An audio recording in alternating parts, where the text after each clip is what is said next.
বউ, কয়েক হাজার টাকা দাও তো। আমাদের মেয়ের জন্য টাকা জমাছো না তুমি? সেই টাকাটা দাও। টাকা? টাকা দেবো কোত্থেকে? আমার কাছে কোনো টাকা নেই। মানুষের বাড়ি কাজ করে আমি টাকা জমিয়েছি মেয়ের জন্য, আর সেই টাকা আমি তোমাকে দিব? না, আমি তোমাকে খেলার জন্য কোনো টাকা দিতে পারবো না। হ্যাঁ, তোমার টাকা ঠিক আছে। আমার দরকারের সময় টাকা দিবে না তুমি? না, খেলার জন্য আমি তোমাকে কোনো টাকা দিতে পারবো না। শালি, এতক্ষণ তোকে ভালোই বলেছি,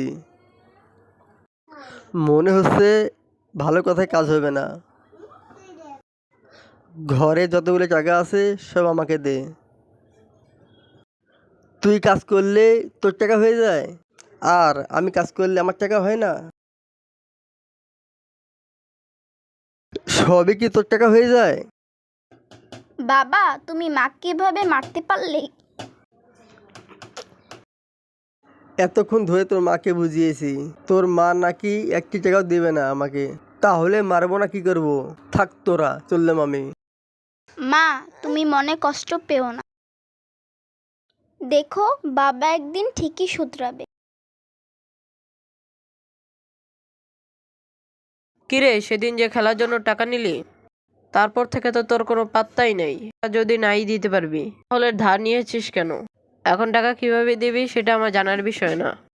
মারে, চল বারান্দায় বসে একটু তোর সাথে কথা বলি।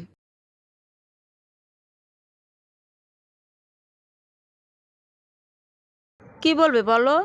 আমি তো জানি তোর স্বামী তোকে দিনের পর দিন অনেক অত্যাচার করে।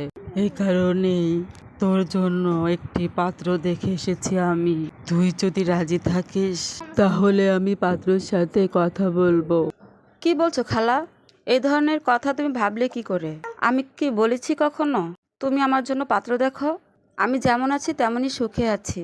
আমি তো তোমাদের কাছে কখনো অভিযোগ করিনি। তারপরও বারবার কেন এই ধরনের কথা নিয়ে আমার কাছে আসো? তুমি আমার খালা, তুমি যদি আসো এমনিই আসবে, কিন্তু এই ধরনের কথাবার্তা আমার সামনে আর কখনো বলবে না।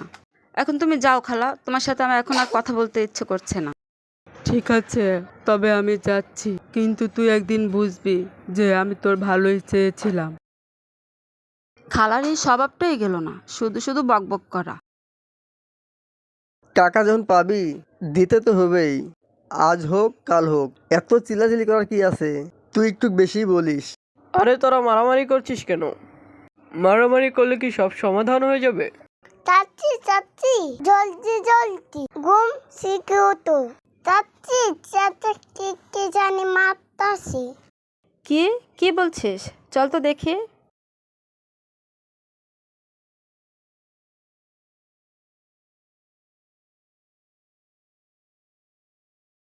ভাই, আপনাদের কথা তো আমি শুনলাম, এবার আমার দুটো কথা কি আপনারা শুনবেন?